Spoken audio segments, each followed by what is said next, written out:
Un scrutin où le vote par machine électronique sera mis en place dans 2 communes de la région, à Annelin et à Hazebrouck. Avant d'en parler avec Véronique Marchand pour notre rendez-vous politique, voyez ce reportage de Paul-Albert Druyon et d'Hélène Tonnelier. Fini le vote papier à Hazebrouck. Pour la présidentielle de cette année, la commune votera avec des machines électroniques. Vous insérez votre carte. Vous avez ensuite la liste des candidats. Si vous votez blanc, vous appuyez sur blanc. Votre choix est précisé. Vous confirmez ensuite votre vote si vous le souhaitez. Et votre reçu sort automatiquement. La commune a investi dans 25 machines à 3 000 € chacune. Un budget conséquent, mais pour le maire, cette dépense était nécessaire. Nous avons toujours une difficulté de réunir suffisamment de scrutateurs pour assurer le dépouillement. Mais les machines, il n'y a plus de dépouillement.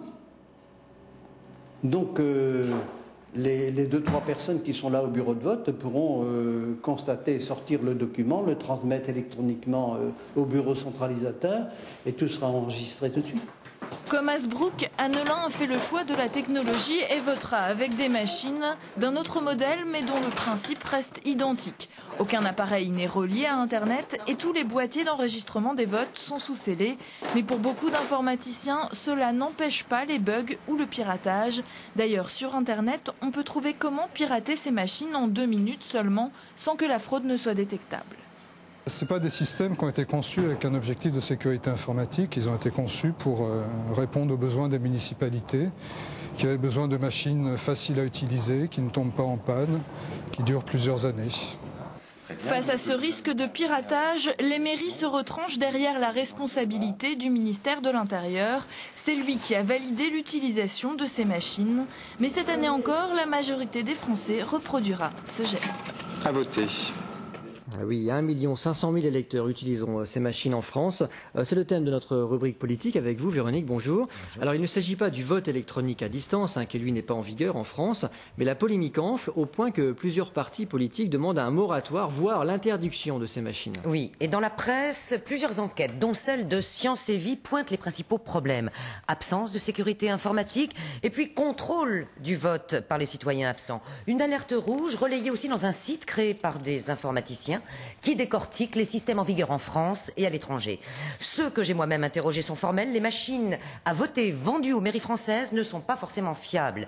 Il faut savoir que les 3 sociétés autorisées par le ministère de l'Intérieur protègent la fabrication et de leurs machines et des programmes qu'elles contiennent par le secret industriel et commercial. Du coup, danger, car avec l'informatique, toute malversation est possible.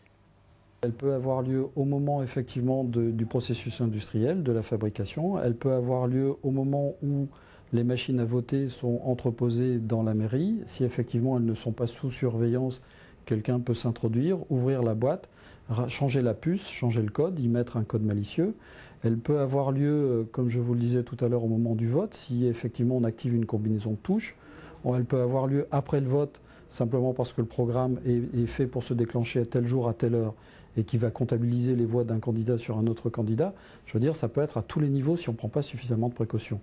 Oui, et ces craintes, Véronique, vous avez même trouvé un industriel de la région qui les corrobore. Il s'agit de Luc Doublé, plus connu pour ses drapeaux, mais il fabrique du matériel de vote depuis des années. Il s'est lancé d'ailleurs dans la production de machines à voter, mais pour l'instant, il a gelé son projet, refroidi, entre autres, par le manque de sécurité de la chaîne de vote.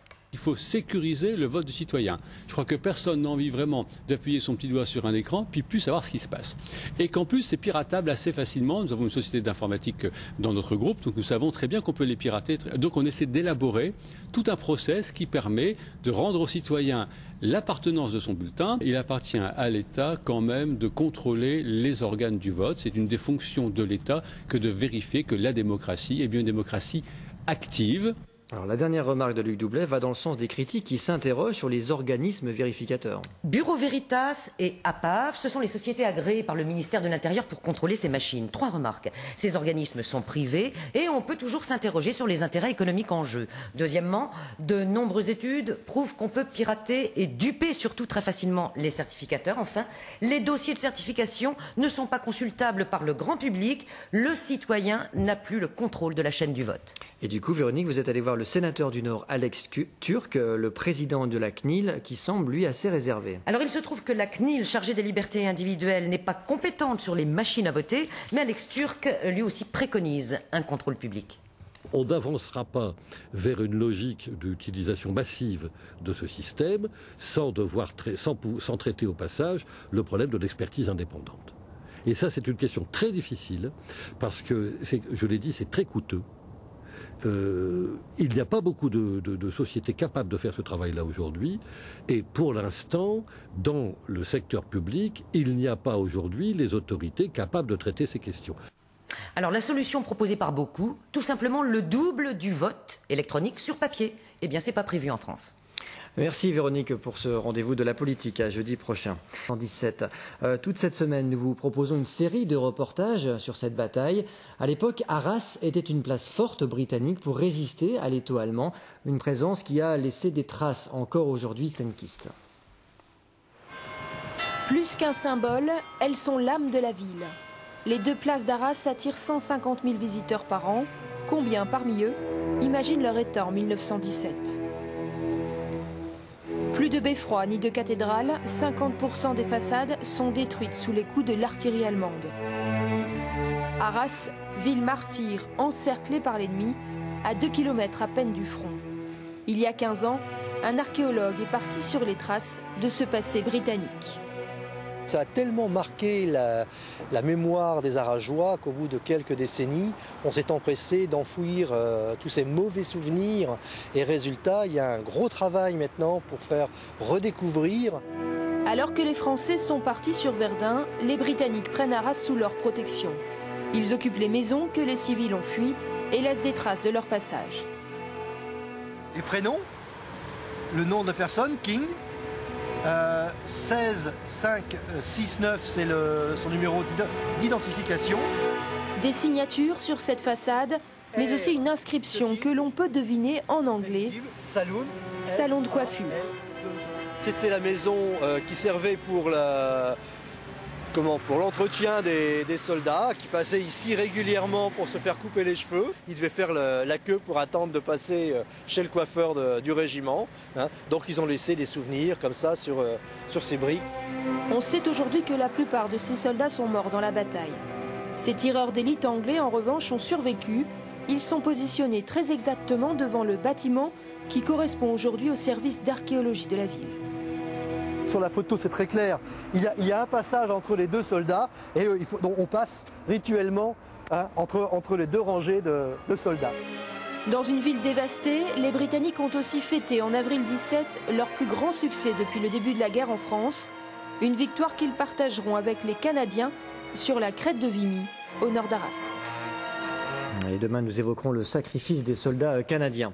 Je vous le disais en titre, Bernard Werber est l'invité de ce Midi Pile. Bernard Werber, bonjour. Bonjour. On vous connaît pour vos nombreux best-sellers, avec notamment vos incontournables Fourmis, vendus à plus de 2 millions d'exemplaires en France. On connaît moins le Bernard Werber réalisateur. Vous êtes sur l'île aujourd'hui pour présenter votre nouveau film, Nos amis les terriens. Avant d'en parler, je vous propose de regarder une partie de la bande-annonce du film. Les terriens peuvent s'avérer dangereux. Ils savent mordre et griffer. En période de rut, les mâles se défient en combat singulier pour posséder les femelles les plus fécondes. On ne fera pas l'amour, jamais, d'accord ? Les terriens communiquent aussi grâce à un langage gestuel à base de mouvements rapides de leurs pattes antérieures. Ils indiquent ainsi les positions qu'ils veulent que leur partenaire sexuel adopte durant l'acte reproductif. Ils procèdent ensuite à un frottement de langue, voire à l'échange de salive, et même à la régurgitation de nourriture triturée. Lorsque leur faim est assouvie,